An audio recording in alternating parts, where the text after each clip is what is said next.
नमस्कार, बखबर में आपका स्वागत है। मैं हूं राघवेंद्र सिंह। आज हम बात करेंगे जल क्रांति के बारे में। दरअसल ये कोई नई बात तो नहीं है, लेकिन आज इसका जिक्र इसलिए कर रहे हैं क्योंकि राजस्थान में एक एमओए साइन हुआ है, मेमोरेंडम ऑफ एग्रीमेंट, जो 3 नदियों को जोड़ेगा, पार्वती, काली सिंध और चंबल को लिंक करेगा। दरअसल ये सारा मामला इसलिए महत्वपूर्ण है क्योंकि हमारे तत्कालीन प्रधानमंत्री अटल बिहारी वाजपेयी और तत्कालीन राष्ट्रपति डॉक्टर एपीजे कलाम, इन दोनों महान हस्तियों ने यह तय किया था कि भारत को अगर बाढ़ और सूखे से बचाना है तो नदियों को जोड़ना चाहिए, क्योंकि अगर नदियां आपस में जुड़ जाएंगी तो जहां ज़्यादा पानी होगा उस पानी को कम क्षेत्र के पानी में डाइवर्ट कर दिया जाएगा। ये ऐसा प्लान था जो हर किसी को पसंद आ रहा था, लेकिन इसके पीछे बहुत सारी बातें हैं, तकनीकी बातें हैं, पर्यावरण की बातें हैं, और लोग इसमें ये भी कहते हैं कि हर नदी का अपना एक नेचर होता है, उसके भीतर के पानी की एक जिसे कहते हैं कि तासीर होती है, और अगर पार्वती का पानी अलग तासीर का वो काली सिंध में मिलेगा तो क्या होगा, फिर काली सिंध और चंबल का पानी अलग तासीर का है।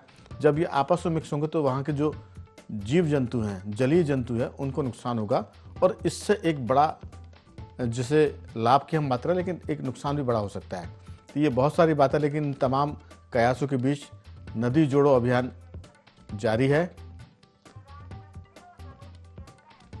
और इस पूरे मामले में हम कह सकते हैं कि जो प्रधानमंत्री ने कहा है, नरेंद्र मोदी जी ने आज जयपुर में, वो बड़ी बात है। उसको पहले सुनते और फिर करेंगे हम चर्चा की शुरुआत। आज का ये दिन स्वर्ण अक्षरों में लिखा जाएगा। कई दशकों में विकास के समय बड़े कार्य संशोधित पार्वती काली सिंध चंबल परियोजना के लिए आज केंद्र सरकार, मध्य प्रदेश एवं राजस्थान के बीच मेमोरेंडम ऑफ एग्रीमेंट पर हस्ताक्षर हो रहे हैं। इस महत्वाकांक्षी परियोजना से राजस्थान के 21 जिलों में रहने वाले लगभग 3.25 करोड़ लोगों को सुलभ पेयजल की उपलब्धता के साथ साथ लगभग 2.5 लाख हेक्टेयर नए क्षेत्र में सिंचाई तथा लगभग 1.5 लाख हेक्टेयर क्षेत्र में सिंचाई हेतु अतिरिक्त पानी की व्यवस्था हो सकेगी। राजस्थान और मध्य प्रदेश बिल्कुल लगे लगे राज्य हैं, लेकिन 11 जिले मध्य प्रदेश के, हमारा चंबल का पूरा इलाका, वहां से लेके पश्चिमी मध्य प्रदेश तक, उधर राजस्थान के भी कई सारे जिले, दोनों जिलों के लिए ये आज की जल योजना की सौगात सच में आधुनिक भागीरथ की तरह माननीय प्रधानमंत्री जी का आशीर्वाद हमको मिल रहा है। भाजपा की डबल इंजन की सरकारें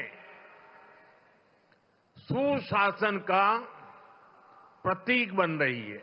ये प्रोजेक्ट राजस्थान में पानी की चुनौती का स्थायी समाधान करेंगे। जैसे मध्य प्रदेश की नर्मदा मैया ने गुजरात के कई जिलों को, पूरे हम सौराष्ट्र की बात करें, वहाँ हरित क्रांति ला दी थी। सौराष्ट्र में पानी का बहुत संकट था, और अहमदाबाद की बात करें तो जो मृत्यु हो गई थी नदी साबरमती, उसको जीवन दे दिया था। वैसे ही मध्य प्रदेश की और नदियाँ, पार्वती की बात करें, काली सिंध की बात करें, चंबल राजस्थान से निकलती कोटा के पास से, चंबल, ये सब नदियाँ मिलकर कह सकते हैं कि जो इलाके सूखे हैं वहाँ पानी की बात होगी, और जहाँ पानी ज़्यादा है उस पानी को डाइवर्ट करके सूखे इलाकों में भेज सकते हैं। तो मध्य प्रदेश के 11 जिले, चंबल के, राजस्थान के करीब 25 जिले ऐसे होंगे जहाँ ये लाभ मिलेगा, और आने वाले दिनों में जब ये योजना पूरी हो जाएगी तो सच में एक तरह से देश की तस्वीर और तकदीर दोनों बदलेगी। आज इसी पर विस्तार से बात करेंगे। चर्चा के लिए हमारे साथ जुड़ेंगे राजस्थान जयपुर से सुरेश सोनी, सामाजिक कार्यकर्ता, और मध्य प्रदेश के 2 हमारे साथी जो स्टूडियो में मौजूद हैं, वरिष्ठ पत्रकार श्री योगीराज योगेश जी, और राजनीतिक और सामाजिक जानकार डॉक्टर भूपेंद्र सुल्लेरे जी। आप सभी का बहुत बहुत स्वागत है। चर्चा की शुरुआत योगीराज जी मैं आपके साथ करना चाहता हूँ। ये जो सारा मामला है, हर चीज़ में 2 पहलू होते हैं, हर चीज़ के अच्छे और बुरे हम कह सकते हैं। नदी जोड़ो अभियान के जरिए जो कल्पना की गई थी वो ये थी कि सूखा और बाढ़ की स्थिति में बीच का रास्ता कैसे निकाला जाए, मध्य मार्ग। अटल जी इसी के लिए जाने जाते थे, इसी के चलते उनकी जो सरकारें थी गठबंधन की सरकारें खूब चली और लोगों ने कहा कि अगर अटल जी ना होते तो शायद गठबंधन की सरकारें नहीं चल पाती। हालांकि इसके पहले ये करिश्मा पीवी नरसिम्हा राव ने भी किया था, लेकिन अटल जी ने 3 बार सरकारें बनाई थी ऐसी। योगीराज जी, जो नदी जोड़ों का मामला है वो अटल जी का सपना था, एपीजे कलाम साहब का सपना था, और वो सपना उस समय तो शुरू नहीं हो सका उनके जीते जी, लेकिन अब जो उनके कह सकते हैं कि अटल जी जिनके पुरखे हैं, बीजेपी के जो उनके आज के कार्यकर्ता हैं, नरेंद्र मोदी या हम भजनलाल शर्मा राजस्थान के मुख्यमंत्री की बात करें, मध्य प्रदेश के मुख्यमंत्री डॉक्टर मोहन यादव की बात करें, ये उस काम को पूरा करने में जुटे हैं। आपकी राय, इससे क्या स्थिति बनेगी भविष्य की? और जल के साथ साथ जो खेती में भी क्रांति होगी वो भी मुझे लगता है कि अकल्पनीय होगी। आपकी राय? देखिए राघवेंद्र जी, ये निश्चित तौर पर ये क्रांतिकारी फैसला होने जा रहा है मध्य प्रदेश और राजस्थान के लिहाज से। और ये केवल पार्वती काली सिंध चंबल का संगम या जोड़ नहीं है, ये मध्य प्रदेश और राजस्थान और दिल्ली का भी ज़बरदस्त जोड़ है। और ये आप ये देखिए, ये मामला कितने साल पुराना मामला था जो पेंडिंग था और जिसको हल करने का अवसर सबके पास आया। पूर्ववर्ती सरकारों के पास भी ये अवसर रहा और अभी भी भाजपा की भी मुख्यमंत्री के पास रहा, लेकिन अटल जी का ये जो सपना था, इसमें निस्संदेह तौर पर मोदी जी ने जो इनिशिएटिव लिया, ये भी एक प्रशंसा की बात है, क्योंकि वो उनके नेतृत्व में वो सारे काम हो रहे हैं जो बिल्कुल अकल्पनीय कभी हुआ करते थे एक बार जी। और ये तो मध्य प्रदेश के लिहाज से बिल्कुल पूरी तकदीर और तस्वीर बदल देगा पूरे प्रदेश की। क्योंकि आप ये देखिए कि चंबल अंचल जो चंबल अंचल के कई क्षेत्रों में पानी नहीं पहुंच पाता था, लेकिन वो भी अब हरे भरे होंगे। और चंबल से लेके कहाँ तक आ रहा है जी, इंदौर, उज्जैन, धार, राजगढ़, देवास, तो ये मतलब मालवा का बड़ा इलाका इसमें कवर हो रहा है। हाँ जी, मतलब पूरा के पूरा एक जैसे हाईवे निकल रहा हो वैसा ये कवर हो रहा है। तो ये एक प्रदेश के लिहाज से बहुत बड़ी सौगात मैं ये मानता हूँ। और ये न केवल कृषि के लिहाज से बल्कि पेयजल के लिहाज से भी मध्य प्रदेश के लिए महत्वपूर्ण होगा। कई ऐसी जगह हैं प्रदेश में जब पेयजल नहीं पहुंच पा रहा, जहाँ सिंचाई के लिए पानी नहीं पहुंच पा रहा, तो ये परियोजना उनके लिए बहुत मुनाफे की परियोजना साबित होगी। और चूंकि मैंने पहले ही कहा कि 20 साल पुराना एक मामला और उसको आज हल मिला, तो सोचिए आप प्रदेश के लिए कितनी खुशी की बात है। बिल्कुल, और आपने सही शब्द का इस्तेमाल किया, जल क्रांति। दरअसल इससे बहुत सारे लाभ, हमने कहा ना कि हर चीज़ के 2 पहलू होते हैं। अब जो इसमें जल के जानकार होंगे वो ज़रूर इसमें बात करेंगे कि इससे मैंने जैसे शुरुआत में कहा था कि हर नदी की अपनी प्रकृति है, और जब ये नदियाँ आपस में मिलेंगी तो फिर एक अलग किस्म का मामला होगा। और उसके लोग नुकसान बता रहे हैं, लेकिन वो नुकसान मेरे ख्याल से आगे पीछे देखने को आएंगे, उसके भी रास्ते निकलेंगे। लेकिन अभी जो मध्य प्रदेश की हम बात करेंगे तो मध्य प्रदेश के 11 जिले ऐसे हैं जहां गुना, शिवपुर, सीहोर, शाजापुर, उज्जैन तक ये पानी पहुंचेगा। और एक और ख़ास बात है कि 25 दिसंबर को मध्य प्रदेश में प्रधानमंत्री नरेंद्र मोदी आ रहे हैं। वो केन बेतवा नदी जो है उसको जोड़ने का कार्यक्रम शुरू करेंगे, उसका भी एक तरह से उस कार्यक्रम का उद्घाटन करेंगे। तो ये बहुत सारी चीज़ें हैं जो अब आज हम राजस्थान की बात कर रहे हैं कि वहाँ 3 नदियों का जो लिंक है उसको जोड़ने का काम शुरू हुआ है। और 25 दिसंबर को बेतवा लिंक का भी उद्घाटन होने वाला है, जो एक तरह से हर चीज़ में मैं कहूँगा कि बुंदेलखंड जो कभी पानी के लिए प्यासा माना जाता है, वहाँ खेत तो छोड़िए घरों तक में पानी नहीं पहुँच पाता। तो पनघट में जो महिलाएं पानी भरने जाती थी, जहाँ ट्यूबवेल के वजह से माने जो भूजल स्तर है वो भी बहुत नीचे चला गया था, तो वो संकट भी कम होगा, क्योंकि जल स्तर बढ़ेगा, ज़मीन का, खेतों को पानी मिलेगा और बहुत सारी चीज़ें होंगी। हमारे साथ जुड़ गए हैं जयपुर से सुरेश सोनी जी। सुरेश जी, मेरी आवाज़ सुन पा रहे हैं? हाँ, नमस्कार राघवेंद्र जी। आपका बहुत बहुत स्वागत है। ये जानना चाहते हैं कि आज जब ये कार्यक्रम हुआ था जयपुर में, तो राजस्थान के लोग क्या सोचते हैं? 2 राज्य मध्य प्रदेश और राजस्थान, 3 नदियां जब ये जुड़ेंगी आपस में और पानी पहुंचेगा, तो इसको लेकर क्या सोचना है राजस्थान के लोगों का? क्योंकि मैं इसके पहले जिक्र कर चुका हूं कि मध्य प्रदेश की नर्मदा जी ने पूरे सौराष्ट्र के लिए, गुजरात के उस इलाके के लिए जो पानी के लिए बहुत जूझता था, वहां हरित क्रांति ला दी है और साबरमती को पुनर्जीवन दिया है। आप कैसा सोचते हैं? आपकी राय जरूर बताएं।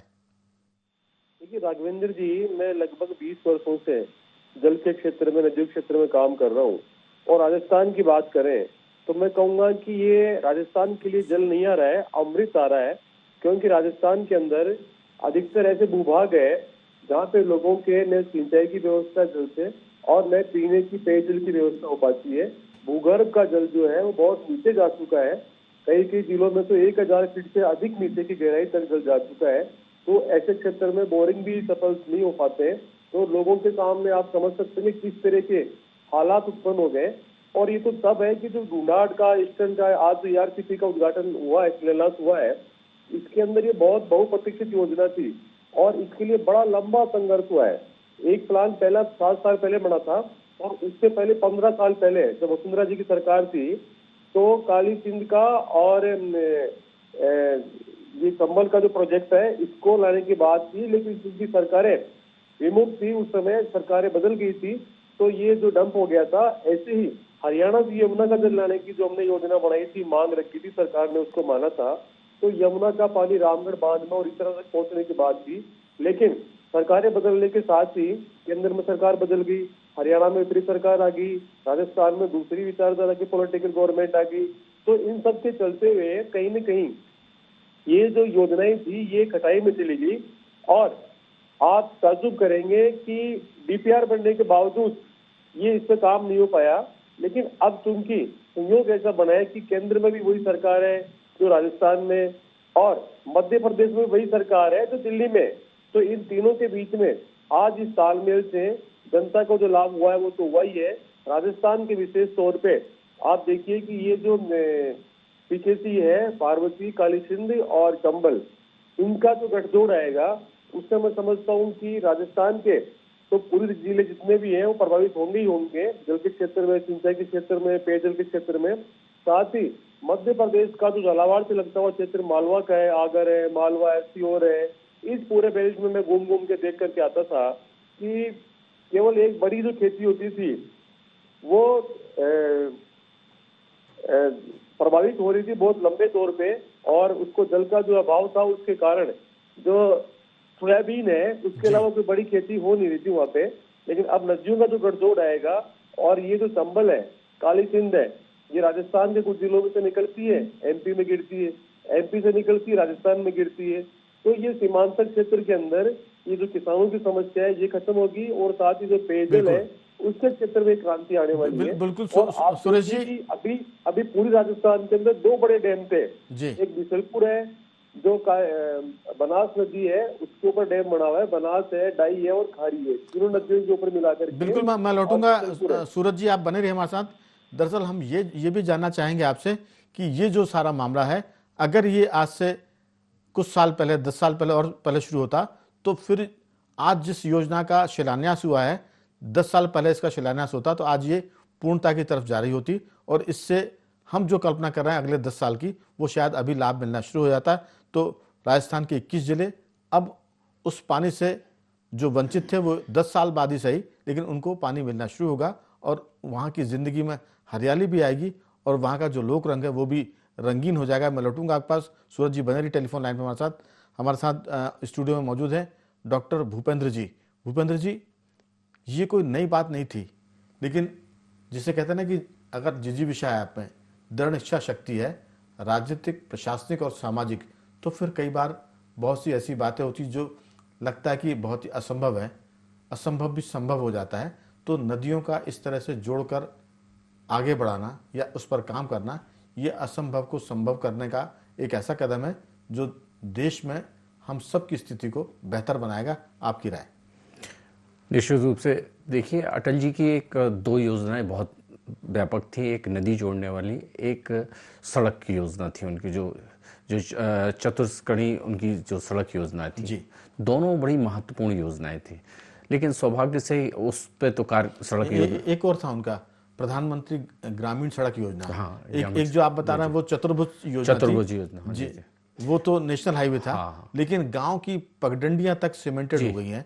ये भी देश बदल गया इस मामले हाँ, में। उसमें उन्होंने गांव में जो मेड़ों पे जो होती थी, गांव को लिंक रोड से जोड़ना और शहर की तरफ जोड़ने के लिए वो भी बहुत बड़ी योजना थी। उन्होंने पहली बार योजना को उसको लॉन्च किया था। लेकिन उनकी सरकार ज़्यादा दिन तक नहीं चल पाई क्योंकि दूसरे टर्न पे आ नहीं पाई। तो इसके कारण उनको इस चीज़ पे फिर क्या हुआ, राज्यों में दूसरी सरकारें रही, लेकिन उन्होंने भारत को आस्मित रूप से देखा था, आत्मसात किया था। तो उनको पता था कि यहाँ पे पानी की कितनी महत्वता है, और कृषि के लिए हो, चाहे पीने के लिए हो, चाहे उसके जंगल के जो जंगल खत्म हो रहा हो उसके उपार्जन के लिए हो। तो उसके लिए उन्होंने सोचा, और उसके लिए आज प्रधानमंत्री जी ने और दोनों डबल इंजन जो सरकार का उनका जो पहलू था उसके तहत उन्होंने ये तीनों नदियों का जो जोड़ने का कदम लिया, जिससे लगभग 21 जिले वहाँ और 11 जिले यहाँ, और कुछ ये तो शिवपुरी में भी आ रहा है जो बुंदेलखंड में आता है, मालवा। तो इससे क्या होगा कि बहुआत सामाजिक परिवर्तन आएगा, लोगों का पलायन रुकेगा, लोग अपनी कृषि को, जो छोटे किसान भी होंगे वो जो मजदूरी करने जाते थे वो निश्चित रूप से रुकेंगे, क्योंकि उनके पास 2-2, 3-3 फसल लेने को, उसका उत्पादन भी बढ़ेगा क्योंकि जल मिलेगा उनको। दूसरी सबसे महत्वपूर्ण जो भूजल स्तर घट रहा है वो स्तर बढ़ेगा भी, ये भी एक बहुत बड़ी समस्या को हल करेंगे। इसके दूरगामी परिणाम हमको आगे जाके देखने को मिलेंगे, जो एक बहुत महत्वपूर्ण, क्योंकि 1,000 फुट, चाहे 700 फुट करीब मध्य प्रदेश में और 1,000 से ऊपर राजस्थान में भूजल नीचे चला गया है। तो इस तरीके से ये नदियों से जोड़ने। दरअसल डॉक्टर भूपति जी, मध्य प्रदेश के लोगों का तो अब सामना हो रहा सूखे से या भूजल स्तर के नीचे जाने से। राजस्थान के लोग सदियों से इससे जूझ रहे हैं, तो उनको वो कला मालूम है कि पानी को कैसे सहेज के रखना है। वो बारिश के पानी को इतना सहेज के रखते हैं कि पूरे साल उस पानी का इस्तेमाल करते हैं। मध्य प्रदेश इसमें थोड़ा सा अभी कमज़ोर था।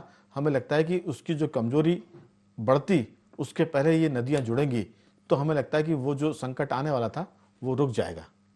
और जो कृषि का रकबा है ना वो बढ़ेगा, क्योंकि वहाँ मरुस्थली, राजस्थान में थोड़ा सा, यहाँ पे तो तभी स्तर अच्छा था पानी का, लेकिन राजस्थान में जो कृषि की थी बंजर थी, तो उसके कारण क्या होगा कि जो इजराइल से उन्होंने पहले समझौता किया था उसकी जल योजना के तहत, और जो ये पानी मिलेगा जिसके तहत, तो इससे तहत कृषि उत्पादन भी बढ़ेगा, वहाँ पे भी आर्थिक उन्नति होगा जो देश की जीडीपी में भी सहायक होगी। बहुत सी इसके विकराल जो समस्याएं थी उनका समाधान का एक रास्ता देखा है, क्योंकि जल से ही जीवन है, ये इसका पर्याय का, ये आज हमको ये पर्याय सिद्ध हो रहा है। और ये निश्चित रूप से आने वाली पीढ़ी इसके लिए बहुत, क्योंकि उन्होंने, प्रधानमंत्री जी ने कहा भी है कि ये पीढ़ी, ये जो चित्र है आज, ये आने वाली पीढ़ी सतत तक याद रखेगी। और उन्होंने पुराने स्मरण भी किए, जो भैरव सिंह शेखावत के जो समय मुख्यमंत्री थे वो वहाँ पे उन्होंने अपना अनुभव भी बताया कि गुजरात में जो हमने नर्मदा को जल को जोड़ा, तो इस तरह से उन्होंने बहुत सी चीज़ें बताई। ये महत्वपूर्ण चीज़ें, क्योंकि ये निर्णय लेना, इच्छा शक्ति तो है ही राजनीति, लेकिन जो उसके मार्मिक सतही स्तर पर उसकी आवश्यकता को समझता है वो ही ऐसे निर्णय ले, क्योंकि देश को आज़ाद हुए लगभग 77 वर्ष हो गए, उसके बाद भी ये निर्णय लिया जा रहा है, ये पहले ही लिया जा रहा है। ये देर से लिया गया लेकिन एक सही निर्णय है। योगीराज जी, दरअसल मध्य प्रदेश की हम बात करें तो 25 दिसंबर को जो कैन बेतवा का जो मामला है वो, उसका भी एक बड़ा काम शुरू हुआ। उसमें प्रधानमंत्री नरेंद्र मोदी जी आ रहे हैं मध्य प्रदेश में, उसके उद्घाटन के लिए। हम कहेंगे कैन बेतवा लिंक परियोजना एमपी को करीबन 1834 मिलियन क्यूबिक मीटर पानी मिलेगा, और इसके चलते छतरपुर, सागर, विदिशा, टीकमगढ़, दमोह, दतिया, शिवपुरी को फायदा मिलेगा। जो हम बात कर रहे थे कि लोग ये भी कहेंगे कि इन नदियों के मिल जाने से बहुत सारा जलीय नुकसान होगा जलीय जंतुओं का, तो हमें लगता है कि जो जलीय जीव जंतु है वो, बेशक हम उसके विशेषज्ञ नहीं हैं, उस पर बहुत टीका टिप्पणी करने के बाद मैं एक आम आदमी के नाते जरूर कहूँगा कि हिमालय से कितनी नदियाँ निकलती हैं, गंगा, यमुना, फिर अलकनंदा और बाकी जो नदियाँ हैं, वो जब इकट्ठी वहाँ से निकलती हैं और बाद में वो उनकी धाराएं अलग अलग होती है। गंगा जी कहीं और से निकल जाती है, जमुना जी कहीं और से निकलती है, लेकिन उनका जो उद्गम था, उस उद्गम का पानी जब बाकी जगह जाता है और फिर आगे जाके आप देखिए कि वो इलाहाबाद के पास आके फिर उनका संगम होता है, तब वहाँ कोई दिक्कत नहीं होती है। तो ये भी दिक्कत तो हो सकती है, लेकिन उस पर बहुत चिंता करने की ज़रूरत नहीं है। पहले तो पानी मिले, और पानी मिलने के बाद जो हम कह रहे हैं कि भूजल स्तर ठीक हो, बहुत पाताल में ना जाए, वो ऊपर आए, और जैसी नदियाँ जब भर जाती हैं तो आसपास के इलाके का भूजल स्तर ठीक हो जाता है।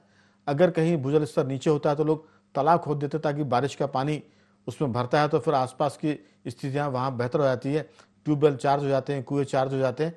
तो मुझे लगता है कि जो नदियों को जोड़ने का मामला है उसका सीधा लाभ तो खेतों को मिलेगा, लेकिन जो उसका ऐसा लाभ जो दिखेगा नहीं किसी को, वो भूजल स्तर का होगा। आपकी इन पर राय, सरकार के जो फैसले हैं इसमें दिक्कतें हो सकती है, लेकिन जो एक अंतिम बात, एक लाइन जोड़ूंगा मैं कि मोदी जी का एक मामला है कि वो हर काम को समय सीमा के भीतर करते हैं। ये जो प्रोजेक्ट है समय सीमा के भीतर अगर ये होता है तो इसके बहुत सारे लाभ होंगे, लागत भी नहीं बढ़ेगी और लाभ भी समय पर मिल जाएगा। नहीं तो भारत में कई ऐसे बांध बने हैं जो बनने थे 10 साल में, लेकिन उनको बनते बनते 40 साल गुजर गए, लागत उनकी 10 गुना बढ़ गई, 20 गुना बढ़ गई और लाभ फिर देर से मिला। आपकी राय? देखिए राघव जी, मैंने इसलिए पहले दौर की चर्चा में भी कहा था कि ये मोदी जी का इनिशिएटिव भी है जी, क्योंकि आप ये देखिए कि वो इस चीज़ को बड़ी शिद्दत से महसूस करते हैं और फिर उसको पूरा करवाते हैं। अब आप ये देखिए कि इतने 1000 करोड़ के काम, जैसे ये 77,000 करोड़ की तो ये पार्वती काली सिंध चंबल और 40,000 करोड़ के आसपास की ये जो केन बेतवा है, तो आप बताइए एक ही झटके में, एक ही साल या मैं कह लीजिए आप, ये इतने करोड़ की राशि है कि कभी कभी ये 5 वर्षीय योजना में भी सरकारें इतने करोड़ के काम नहीं करा पाती थी जो उन्होंने एक बार में कर दिया। तो इससे अंदाज लगा लीजिए कि कितने बड़े ये प्रोजेक्ट हैं और इतने बड़े प्रोजेक्ट को समय सीमा में पूरा कराना, ये चैलेंज भी मोदी जी लेके चलते हैं। बिल्कुल। और न केवल समय सीमा बल्कि कई प्रोजेक्ट तो ऐसे हैं जो समय से पहले पूरे हो गए और राशि से भी कम राशि में पूरे हो गए, जो अनुमानित जो राशि थी। बिल्कुल। तो ये एक उनके काम करने की विशेषता है।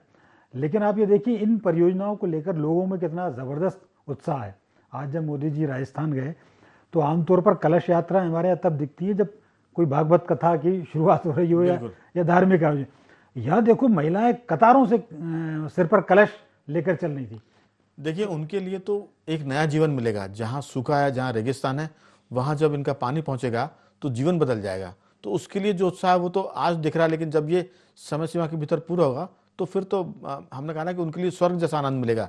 समय की कमी है युगराज जी, जल्दी से पूरी बात करें, फिर मैं सूरज जी के पास आऊँगा। नहीं, मैं यही कहना चाह रहा था कि राजस्थान में तो ये काम बहुत पहले हो जाना चाहिए, क्योंकि वो तो सूखे की मार बहुत वर्षों से झेल रहा है। लेकिन अभी मैं जो सूरज जी की बात सुन रहा था, शायद ठीक से सुन पाया, उन्होंने कहा वहाँ अभी तक 2 ही डैम है। तो ये भी बड़े आश्चर्य की बात है। बिल्कुल, मैं पूछ लेता हूँ सूरज जी से। सूरज जी, समय हमारे पास सिर्फ 1 मिनट का बचा है, जल्दी से आप बताएं कि इस पूरे मामले में जब ये काम, अभी तो इसका शिलान्यास हुआ है, जब ये पूरा होगा तो एक कल्पना करके आप बताएं 2-4 वाक्यों में कि फिर राजस्थान कैसा होगा। अभी रेगिस्तान होने के बाद भी राजस्थान देश भर, दुनिया भर में जाना जाता है अपने जिसे कहते हैं ना लोक रंग के लिए, वहाँ की विविध जीवन शैली के लिए और उत्साह के लिए। आपकी राय बहुत संक्षेप में। देखिए निश्चित तौर पे संपन्नता आएगी। और मैं तो विशेष तौर पे हमने जो पढ़ा है, देखा है बचपन में कि जिस तरीके से मालवा के बारे में सुनते थे और आज मालवा से आने वाली जो नदियां हैं वो राजस्थान के पूर्वी भाग के अंदर गुजरेगी, तो मैं समझता हूँ कि सिंचाई के क्षेत्र में किसानों की संपन्नता प्राप्ति होगी। और जो अभी भाई साहब ने कहा था कि सड़क परियोजना थी, वो शुरू में लगा था कि ये क्या होने वाला है, लेकिन उसके जो परिणाम थे वो मानव के लिए बहुत हितकारी रहे और एकदम से लोगों में संपन्नता आई। तो मैं समझता हूँ उसमें किसानों की भी संपन्नता आएगी। लेकिन एक मैं आधी मिनट में बात पूरी करूँ, जो जैव विविधता बायोडाइवर्सिटी वाली जो बात है वो मैं समझता हूँ कि यहाँ कम आने वाली है। अभी राजस्थान में हमारे जो रेगिस्तानी क्षेत्र है उसमें जब नहरें लेकर के हम आए थे, तो नहरों के आने से आप देखिए विविध जो जीव जंतु होते हैं वो अलग अलग परिस्थितियों में उत्पन्न होते हैं और उनकी जो पारिस्थितिकी होती है वो भिन्न भिन्न होती है। और ये जो बायोडाइवर्सिटी है, तो वहाँ नहरों का पानी जब रेगिस्तान में आया था तो वहाँ पे मुझे पता है, हमने अध्ययन किया था और 13 प्रकार के पक्षी जो है विलुप्त हो गए थे।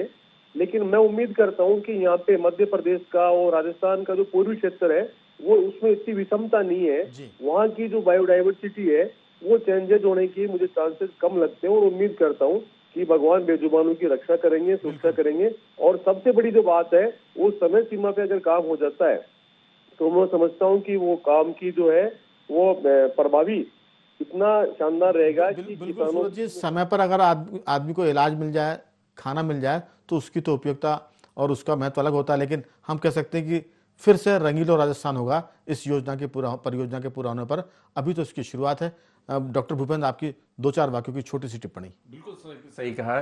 इससे बहुआयामी विकास की नई धाराएं खुलेंगी और समय सीमा पे भी होगा। और जो 46,000 करोड़ की है और 40,000 जो बुंदेलखंड की, ऐसी स्थिति बुंदेलखंड की है, वहां पर भी जीवन स्तर और रोजगार दोनों ही चीज संपन्नता की ओर कह सकते हैं कि ये जो परियोजना है थोड़ी सी जो जलीय विविधता वाले लोग हैं उनके लिए दिक्कत वाली हो सकती है, लेकिन कह सकते हैं कि अभी तो मामला बहुत गंभीर हो रहा था और ये योजना उस पानी के संकट को दूर करेगी, खेती को प्राण देगी और लोगों के जीवन को रंगीन और खुशहाल बनाएंगी। तो तीनों मेहमानों का मैं धन्यवाद करूंगा। सूरज सोनी जी आपका बहुत साधुवाद, योगीराज जी आपका धन्यवाद और डॉक्टर भूपेन जी आपका बहुत बहुत धन्यवाद कि आपने इस चर्चा में हिस्सा लिया। तो बखबर में सिर्फ इतना ही। बने रहिए हमारे साथ और देखते रहिए ID24।